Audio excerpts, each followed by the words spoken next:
Hi, everyone. Thanks for joining us. We have two outstanding poets with us today, Kathy Fagan and Ramón García. Kathy will read first and then Ramón. Kathy Fagan's sixth poetry collection is Bad Hobby, Milkweed Editions 2022. Her previous book, Sycamore, Milkweed 2017, was a finalist for the 2018 Kingsley Tufts Award.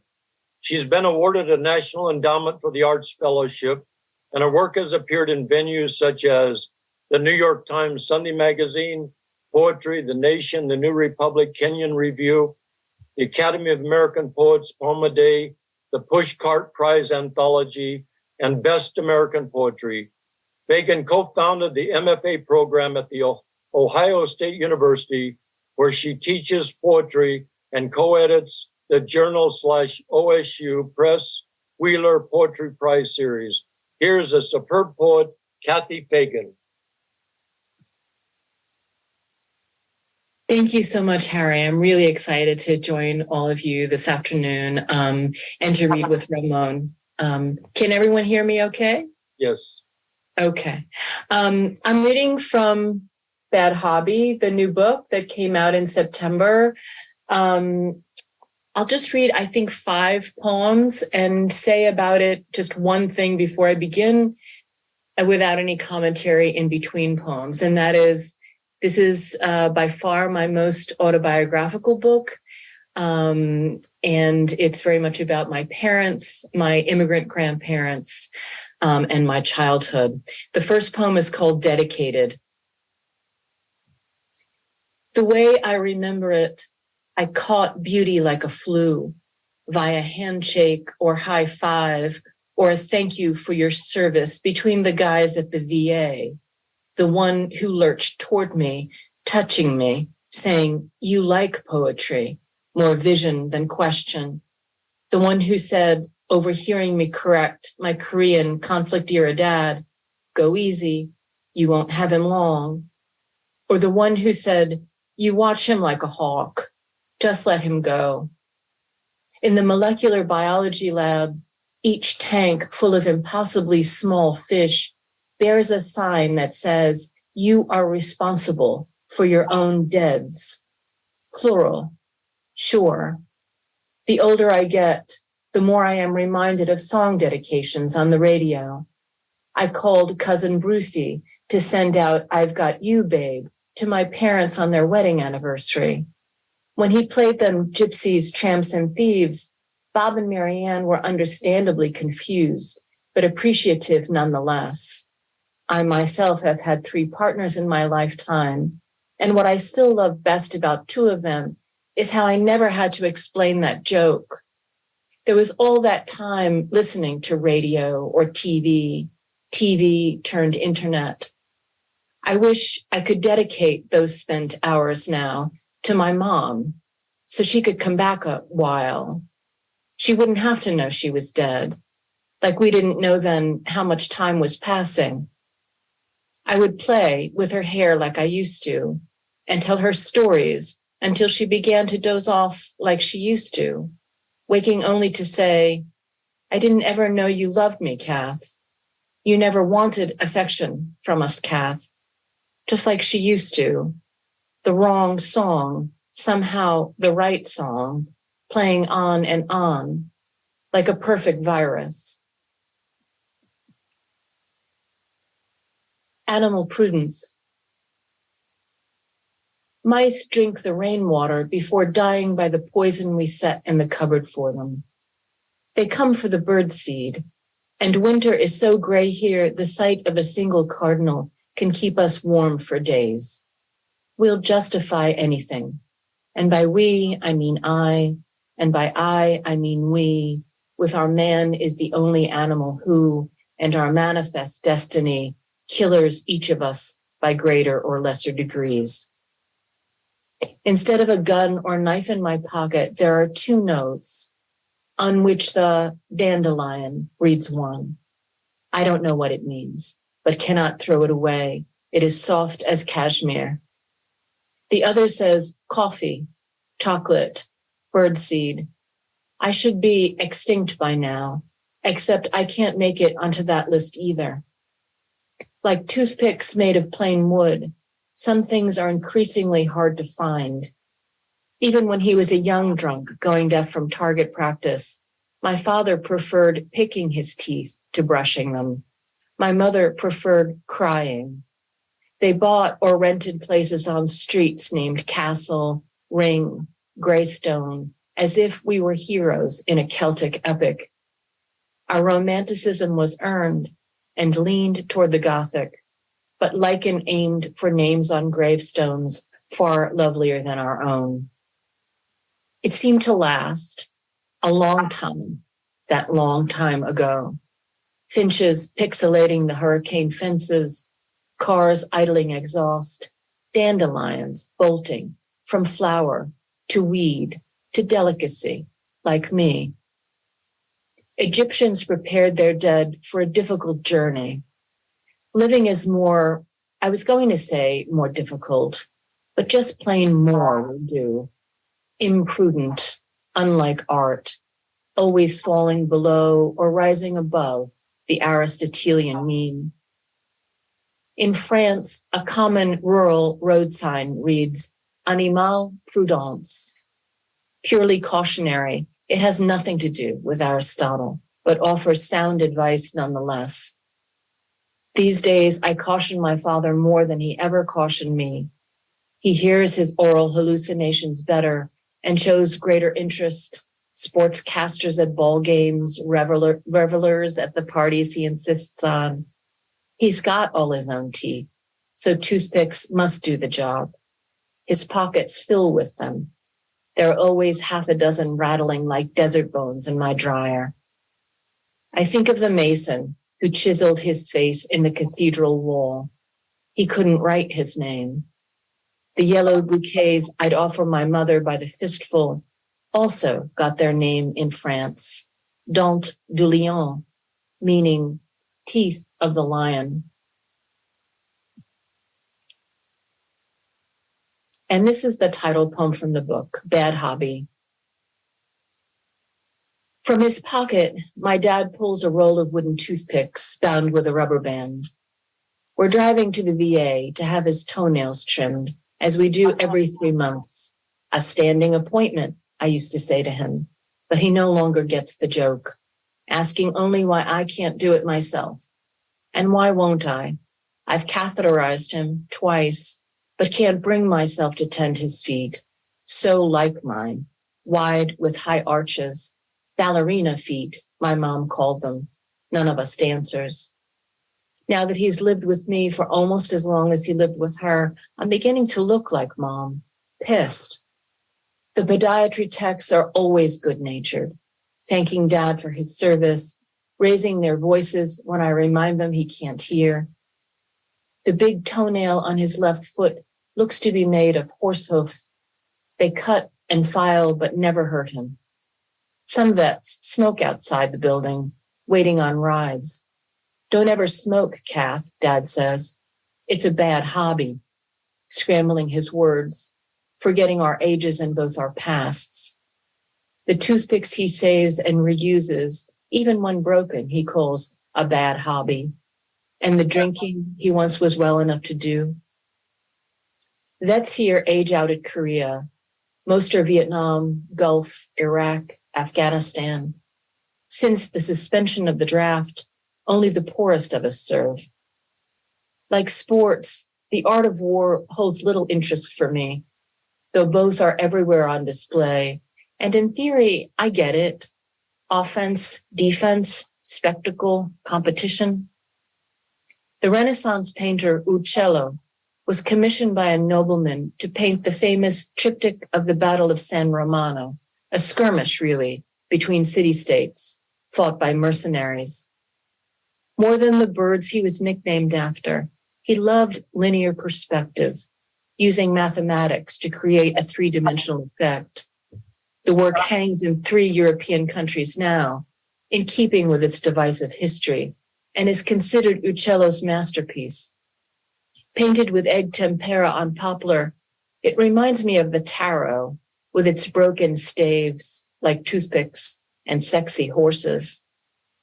The gold leaf's intact on the bridles, but the silver of the soldier's armor has oxidized, darkening to ghostly shades. My mother's hobby was painting, is how I know.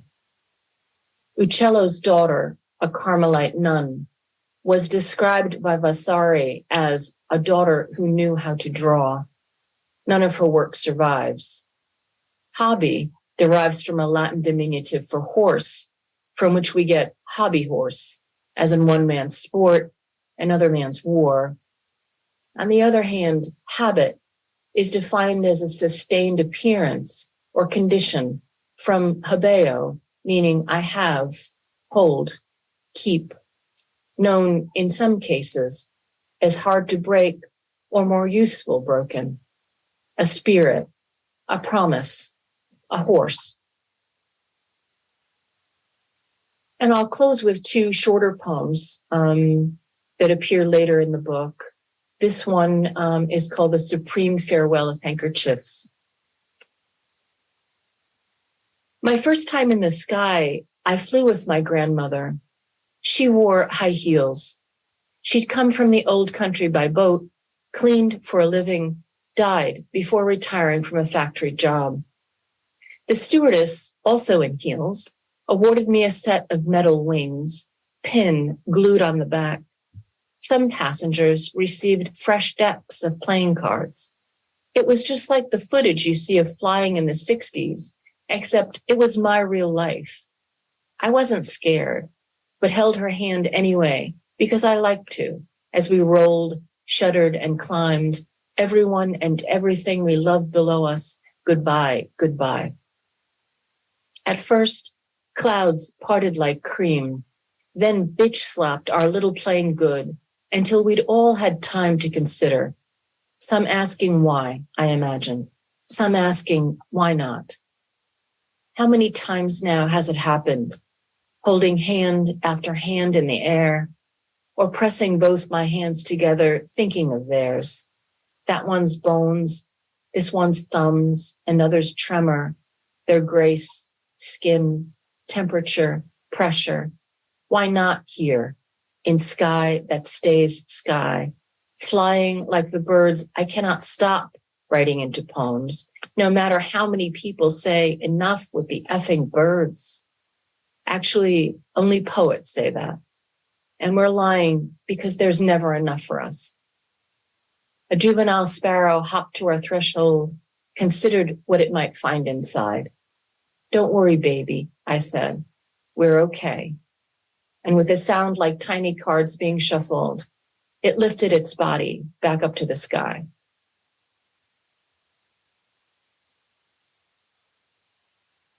And I'll close with mint, as in the candy or the color. I asked my students, did we still use the term skirt chaser? And they all said no, looking a little sorry for me. No to coins in the parking meters, which now accept credit. So no to hoarding change in the hard plastic well near the handbrake and God knows what. No to religious statues for as long as anyone can remember. No to magnets, yes to air fresheners, and yes to the new bobbleheads, which are much like the old bobbleheads, only less offensive. It's never all about age, is it? Just mostly, especially in poetry. Always a nickel dulling in the powdered soap of those days. Someone seated in a webbed folding chair with a housecoat on. There in the open door of the garage or breezeway, the tenement, hospital, or candy store. Or there on the stoop or stairs, on the porch or in the window, still so many women in doorways and windows the world over, their time as mothers or mothers to no one long past, and having neither will nor strength to pull up hose, zip a skirt, or button a blouse with stiff fingers, they do not wave when you wave. And why, in heaven's name, they might say, would they? Women in housecoats or house dresses, women in scuffed slippers like school uniforms, aging women as the new tattoo, which is why I could never have one. but what I choose for this body with its changing skins, its tits and its hips and its two pink mouths, its hands a threshold of so often idle and digging for something, or waving and waving, then closing the door. Thank you. Thank you, Kathy, for that wonderful reading. I like the personal poetry that you write, and I've always been a fan of the personal, and you have such superlative use of language, and your observations are cute, and your strength of narrative is just great. So we have a few minutes here to talk about before Ramón comes on. When did you write your first poem? In my life?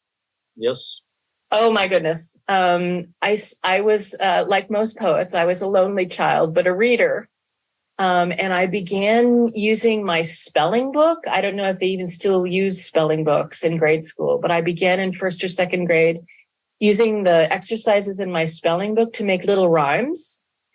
And just sort of went from there. There was no one in my house who was a poet or a writer. I was a first-gen college student. My parents didn't go to college. My grandparents didn't get through high school. So I don't know where it came from, except maybe the sort of Irish gift of gab. And it sort of started there and just kept going. It was the one thing that I felt where I was at home was with language. And where did you grow up? I grew up in New York and California, both. I grew up in Long Island and the Bronx, and then we left New York because my parents had wanderlust, and we ended up in California, where we lived in Southern California and Central California until I finished college in Central California, and then I bounced around, went back to New York for graduate school, and then Utah, and now I live in Ohio, where it's snowy and gray. What college in Central California? I went to Fresno State. Fresno State. Well, that's got tradition. Philip Levine was my teacher there before he bounced out to New York and was teaching at NYU. So I was very, very lucky to have him and Peter Everwine as teachers there. I was I didn't get to work with people like Larry Levis there. He was like a half a generation before me. But now, again, I mean, it's such an amazing place for poets. There's a wonderful crew of poets teaching there, doing their MFAs there. There was no MFA program there when I was there. I was an undergrad. And it's just been a very rich and fertile place for poets. It's amazing to me. It's been decades since I graduated, so I love hearing about what's going on there. Now, what is it that attracts you to the poetry form?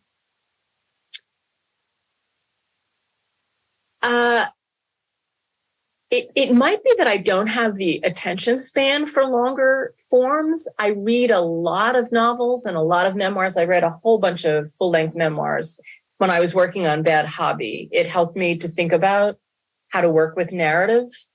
But I myself don't, I've worked all my life. For many years, I was caring for my dad here in my home. I'm not sure that I've ever felt like I had the time to work on a longer form, for one thing. For another thing, there's something so taut and musical about poetry that I'm very, very drawn toward. I don't play music myself, but I guess this is my song. Poetry is my way of singing. And when you sit down to write a poem, do you start with an idea, an image? Do words come to you? What is the main thing within you that sets you to write a poem? Frequently, just the language itself. A phrase. Sometimes that phrase takes the form of an image.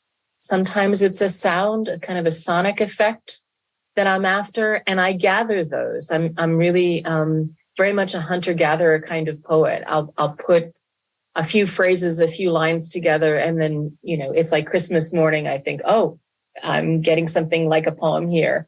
And I, put things together and take the time to make a whole thing. This book, Bad Hobby, is much more thematic than most previous books. Sycamore had a somewhat of a through line, but it's more lyrical a book than Bad Hobby, which, as you can hear, is quite narrative. These poems came out in larger chunks than most of my previous work. I notice now that I'm back to working on my next project that I'm back to the phrase by phrase, line by line kind of work that I'm more used to doing. Do you refine your poems very much? Yeah, I usually don't even put them into Word documents until I've written them out by hand several times. I know that's super old school, but I feel a connection between the handwriting on the page and there's something so slow about that, to my mind, that helps with a kind of brain processing of ideas, images, music. It's not until I get a close to finished draft, full draft, that I'll go to my keyboard and put it into Word. So it's a pretty laborious process, but I feel like a lot of revising and refining and polishing happens there rather than in my Word documents at the end. Now, I know you're a teacher. What would you tell a young woman who's sitting down to write her first poem? What would you tell her to focus on? I would say, even before you put pen to paper or your hands on your keyboard, pay attention. Just be attentive, listen, look at things, don't worry so much about the poetry of it.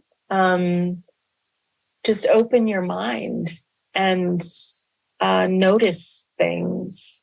That's, for me, that is everything. Is just being attentive to the world around me. And that's how the poems get made. Well, you're very good at that. I always like the human being in the landscape and what you observe. You're a very sharp observer. Who are some of the poets that influenced you before you began writing? Or you were very young. So. Yeah, when I was a little kid, my grandfather would read me Edgar Allan Poe poems. And I just thought those rhymes were just rocking good. And that sort of Gothic stuff, I really enjoyed it. It was very dramatic. And I think that was appealing, certainly to me as a child. And I think any kind of musical language, Lewis Carroll, and I know a lot of young people who grew up on Shel Silverstein and that kind of thing. I think all of that is good. All reading is good reading. But as I grew older, I think certainly I was influenced by my teachers, poets like Philip Levine, who was also from the working class and wrote about the working class and featured those people in his work, which I felt gave me permission to do the same in my work. So that was really important to me. But since then, I read so widely, all kinds of poetries. I love Brenda Hillman, who's a California poet. I'm really love Lucille Clifton, who's been more of an influence on me in recent years than she was when I was a young poet. So I'm really very much all over the place. I still go backwards to W.B. Yeats. Lots and lots of influences. My taste is fairly Catholic. I just read far and wide. And, I get poem a day in my mailbox every morning. And I look forward to seeing those poems by people I've heard of, people I've never heard of, super young poets, poets who are dead now, you name it. I love all of it. Now, you mentioned Larry Levis, and my late wife, Holly Prado, she loved him a lot. What was it, or what is it about Larry Levis's poetry that you like? It wears its intellect so lightly. He's a really, really smart poet. He meditates so deeply in his work, while also including details of landscape, autobiography, oftentimes ekphrastic details. but it's a very accessible poetry. And I admire that he's able to yoke those impulses together, that he's able to think out loud in his work. I thought when I was a younger poet, that I was just doing image after image after image and wasn't sort of thinking hard enough, wasn't sort of participating in any kind of discourse. And I think Larry taught me. I was lucky enough to be his student later at Utah. And I think he taught me how to do that, how to be a thinker in my work as well as a describer. You're a wonderful poet, and thank you for uplifting us and nourishing us today with your wonderful poetry. And our next poet is Ramón García. Ramón García has published 2 books of poetry, The Chronicles, Red Hen Press 2015, and Other Countries, What Books Press 2010, and a chapbook, Strays, Foundlings Press 2020. He is the author of a monograph on the artist Ricardo Valverde, University of Minnesota Press 2013. His poetry has appeared in a variety of journals and anthologies, including Los Angeles Review, Springhouse Journal, Best American Poetry 1996, Ambit, The Floating Borderlands, 25 Years of U.S. Hispanic Literature, the Los Angeles Review of Books, Mandorla, New Writing from the Americas, Gulf Coast, and Plume. He teaches at California State University, Northridge, my alma mater, and lives in Los Angeles. Here's an excellent poet, Ramón García. Thank you, Harry and Allegra. I'm delighted to be here and to read with Kathy. I'm going to begin with a poem from my first book, Other Countries, which is about my childhood. I'm a child of the 70s. I grew up in the suburbs in Modesto, California. And of course, my childhood was marked by very specific movies, including the one that's mentioned in this poem, that is the subject of this poem. The Summer of Jaws. It was the summer of Jaws. The beach loomed to a spooky soundtrack on the screen at the McHenry Cinemas. A real shark came to the valley that summer. In the 115-degree heat of the Montgomery Ward's parking lot, a huge trailer with a life-size shark painted on the entirety of its sides lured viewers to a real-life Jaws, the big screen's shark doppelganger inside. Tia Lisa took my brother and me to see the shark on a scorching afternoon. She was the most Americanized of the tias, the most permissive. She had let us watch Saturday Night Fever. The great, terrible creature inside the freezing trailer was a marvel. Its jaws opened for us to gape into, with teeth as real as the fish stench, a cold, dead dream, visiting the stagnant enchantment of our childhood. The next poem is from my book, The Chronicles.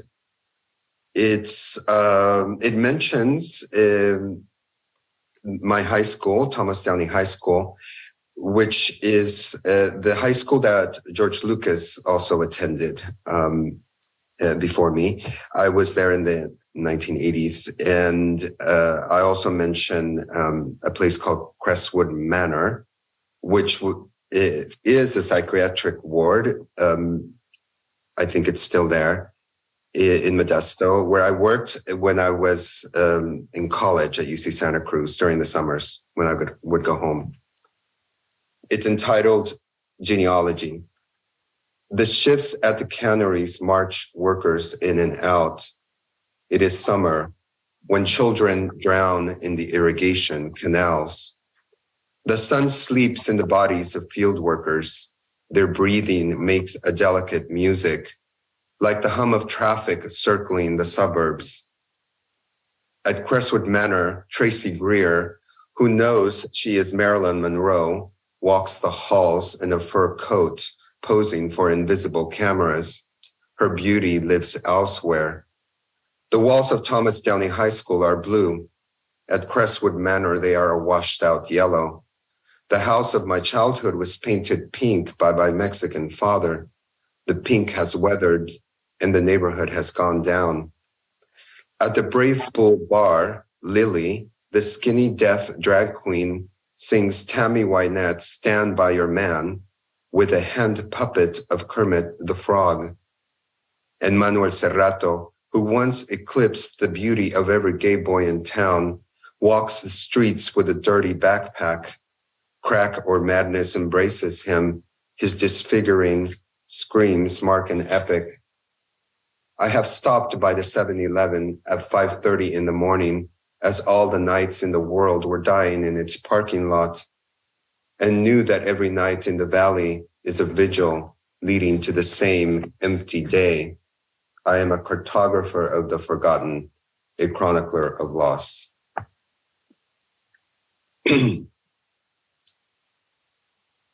This next poem is from my latest publication. It's a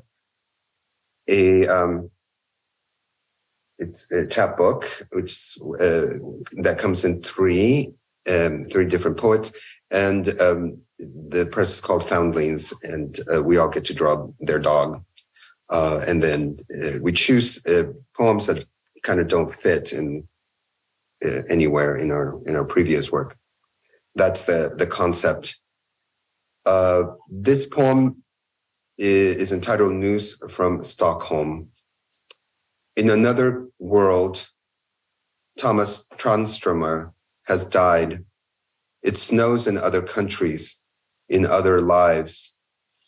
When a poet dies, he doesn't miss the world, or only misses a few things: making love, the smiles of children, the ocean, the moon, Hayden, the taste of mangoes. Still, he'll find their equivalent experiences where he's gone, far from us, in the presence of all we lack. Tranströmer has died. It is raining in Sweden. Here in the tropics of Central America, the Pacific is colder than usual, as if the surf delivered waters originating in the North Sea.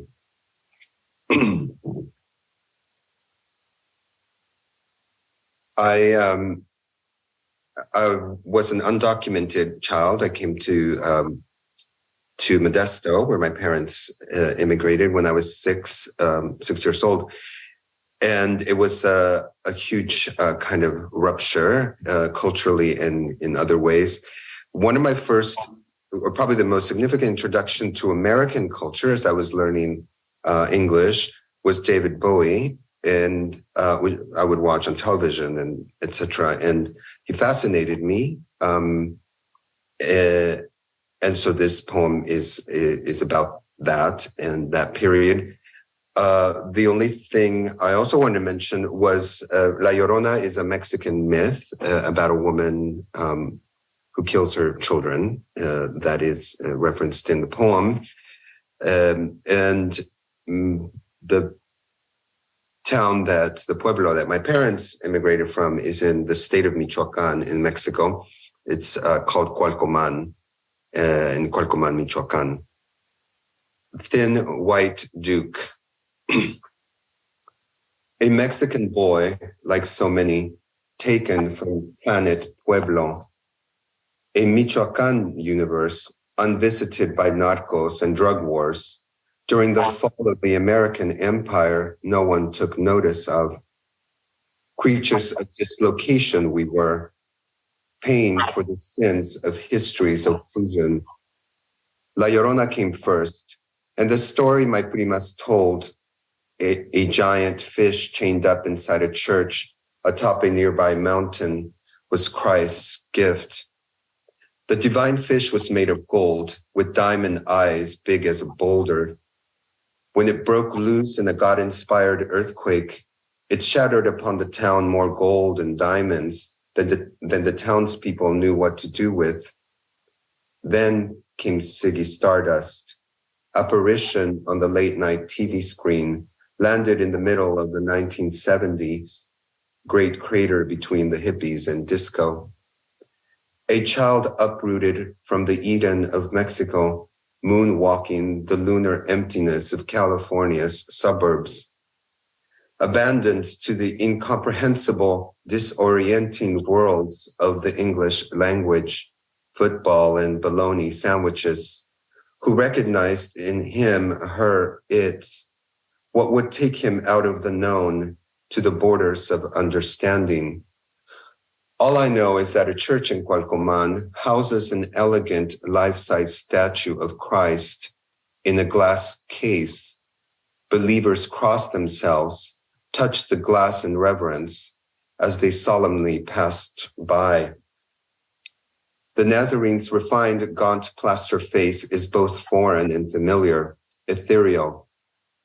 It is the face of David Bowie, but bloodied, destined for Mexico. His wounded, fleshless body marked by colonial centuries under a spell that refuses to be named. Mexican Christ, thin white Duke, the patron saints of dolls queer boys played with in secret shame, patron saints too of outcast daydreams, of the pixies of masturbation, of white cholas with raccoon eyes in the airport district in Modesto, of the science fiction of tears from the galaxies of lust and love, of deranging music composing our lives whose notes we never learned to read. David Bowie, good wizard. The fairy dust you sprinkled on childhood is finally settling. We are tainted gold, rejected rhinestone, exiled silver, psychedelic glitter, outdated colors, tinsel, cancer, illness, madness, alcoholism, recovery, survival, art, poetry. Some of us find God. We are stardust in an alien night. I'm going to end with just a few short, recent poems, mostly dramatic monologues, persona poems. This one is based by the character of a parrot in a Flaubert short story. So it includes a preface, in the preface, something from the short story. Since a long time, the parrot had been on Felicity's mind because he came from America. When clouds gathered on the horizon and thunder rumbled, Lulu would scream, perhaps because he remembered the storms in his native forest. The poem's entitled Lulu. An out-of-place splendor, my feathers tropical green, cochineal, gold, and emerald. I am the far away, the absolutely foreign, the plundered fantasia of America. My jailers are the anti-atom. Everything they name, they alienate. Like Caliban, they taught me language, their idiocies. The slavery they invented detains and preserves my stuffed afterlife. In marvelous taxidermied flight, I become the Holy Ghost to Félicité, poor creature enraptured to my origins. She's the least mad in this Cartesian country of my cold, eternal exile.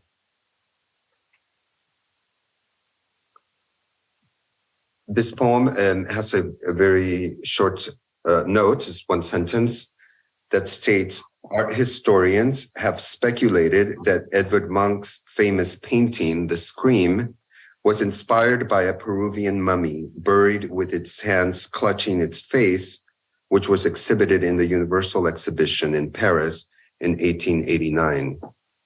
It's entitled, The Painter Edvard Munch and the Peruvian Mummy at the Universal Exposition, Paris, 1889. An afterlife removed from an Andean land, unoccupied but by deforming, invasive colors. My royal death he looted into a simplified gesture of fear, absented of golden centuries and opulent tribal rituals. Violent brushstrokes figure away the rooted and the consecrated, that their pale, spiritless eyes, unmasked, gawked at. For my rest attended by ancestral gods, he extracted anguish, claiming my divine sleep his own right to terror. He called it a scream, the unlawful, imposing ogling. This next poem is also a dramatic monologue in the voice of a character from Tennessee Williams' Suddenly Last Summer, Sebastian, who is a young poet who has been eaten by cannibals in this fictional land of the Encantadas. It's entitled Sebastian in the Encantadas. Drums beating to the collective racing breath of orgies. Rain, a thunderous baptism of semen in this island destined for my enchanted kind, for a poet to find. Let it be known I offered the gift of my flesh, that my head be a crown on an elegant stake. Don't excavate my remains, Nemesis' body parts. I was delivered to God, whose motherless bone-white face I recognized in the searing, obliterating Caribbean sun. My bones have grained into sand, like diamond sequins flooring the night, kindling the ocean's awesome clamoring pool, its waters boiling with Christ's fish, multiplying like my insatiable lust. And I'm going to end with this poem that mentions John Brown, the 19th century white abolitionist who was executed for a failed slave rebellion in the 19th century. Star sightings. I have seen a few stars in LA, Leonardo DiCaprio, Christina Ricci. Unlike mortals coming upon gods in Greek mythology, nothing transpired. I have sighted porno stars too, vaguely recognized and never by name, pointed out by others. They have the daguerreotype eyes of John Brown, brilliantly empty, teeming with otherworldly violence underneath clothes. One knows their bodies are stripped of private sanctity. Profane, limitless violation has granted them a sacred or a slave aura, inaccessible to the free, to you and me. But you realize you too have been a porn actor in rooms absent of cameras, satisfied or ashamed, you remained pure, anonymous. Such is the ambrosia of fame, its taste of adoration and distance. Thank you. Well, thank you. There's a newness in your remarkable journey, as you know, in life and also in your writing. Your writing is personal, it's poignant, it's empathetic, and you talk about, you know, things we're aware of, you know, Jaws, Suddenly Last Summer, John Brown, David Bowie. I remember seeing him at the Palladium. And so I'm appreciative of all that. And there's also something sacred about, you know, the heart of your work. So I'm grateful for that. And you have such a wonderful imagination. When did you write your first poem, Ramón? Well, I think like Kathy, it just came from the gods or somewhere else, because I grew up a Mexican working class kid in the suburbs, so in the middle of nowhere. But I was, you know, doing little rhymes in English as I was learning English, which my mother, you know, would praise, not understanding them.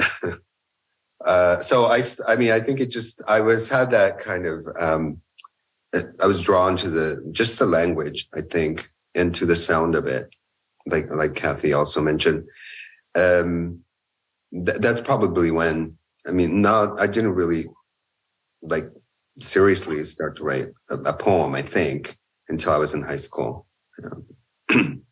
Do you write in Spanish or English, or is it mainly Spanish or English? It's a good question because I lost a lot of originally my Spanish. I learned to read in Mexico from nuns in the Catholic school, but in Spanish. But of course, I lost it by the time I was in college. So I've relearned it, and only recently have I started to write poems in Spanish that actually work. Because I had tried in the past and I just couldn't do it in Spanish.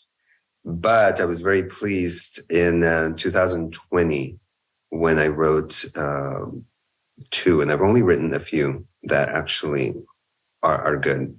And they're included in the in the chapbook in both languages, in Spanish and in English, which I translated the Spanish or the original Spanish to English.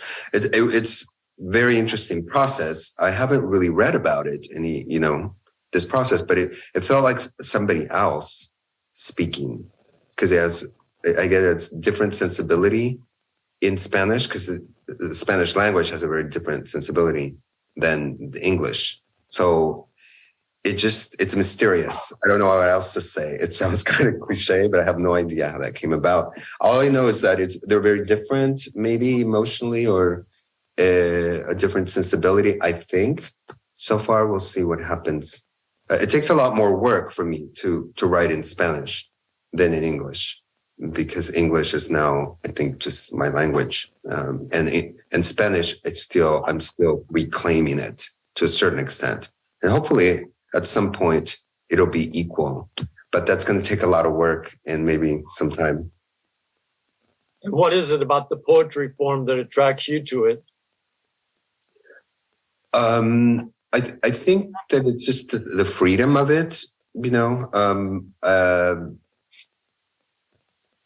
it's just very open. And for me, it's very intuitive in terms of what works, in terms of the language.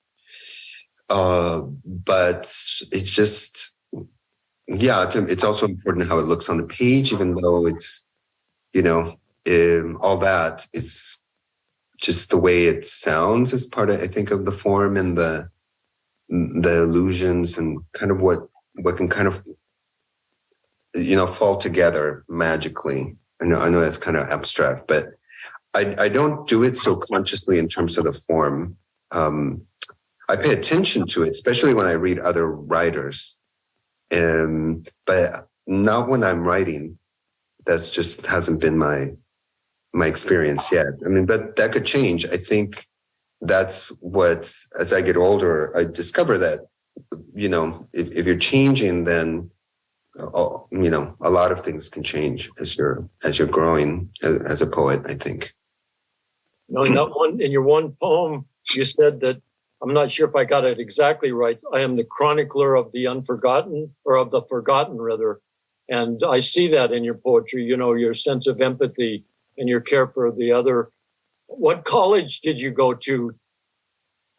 I went to UC Santa Cruz in the late 80s, early 90s.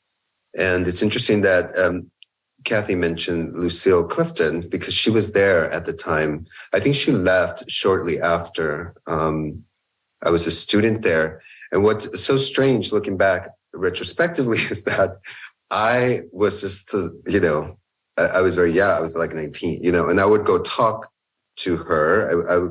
I wasn't so aware she was so well known, and I wasn't, I'm just discovering poetry to a certain extent. And I would go talk to her, and she would just talk to me we would have hour-long conversations. Looking back on it, she was so generous because, and we would talk about poetry, and she would encourage me to read the poets that I was interested in at the time, which were mostly the French symbolist poets, Rimbaud and Baudelaire, which I still love, but I was learning and taking French classes at the time. So I would talk to her about Rimbaud, and one thing I do remember is that she told me that her son, and then we would talk some, more personal stuff. I mean, she was very approachable and very, very nice. And she would ask me things. And so, she knows from Modesto. And she told me she had a son that lived in Modesto. I do remember that. So that was interesting. And that it was hard for her to do her hair in Santa Cruz. That was hard for her to live in Santa Cruz because she could not do her hair there. So just things like that. And I would share some of my poems and she would give me feedback, but I never took a class with her. And I don't know why, looking back on it. Maybe I couldn't fit into my schedule or I don't remember. And I regret that, of course, in retrospect, but I was young, I was just discovering everything at that time. I studied at Northridge, as I said, and I studied with Ann Stanford. And she is one of the most to come out of LA. She taught herself Sanskrit in order to translate the Bhagavad Gita. She wrote a book on Anne Bradstreet. And she told me one thing in her class, we had to each some in verse. I took a couple of classes, verse and structural grammar. In verse, she would have us write 2 poems every week for each week of the semester. And one would be a villanella, one would be a sestina, one would be a Petrarchan sonnet, a Horatian ode, on down the line, syllabic.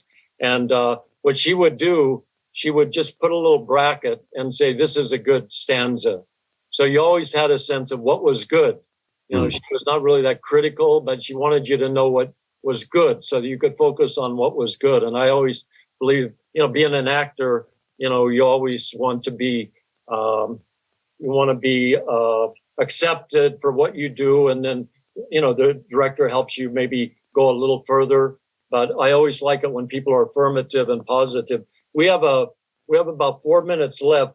I would like to ask, bring both of you in the conversation at the same time and just ask you this simple question. We'll start with Kathy since you was first, and then you, Ramón. Since you're both younger than me, I was born in 1940. What should we be talking about when we talk about poetry in our time?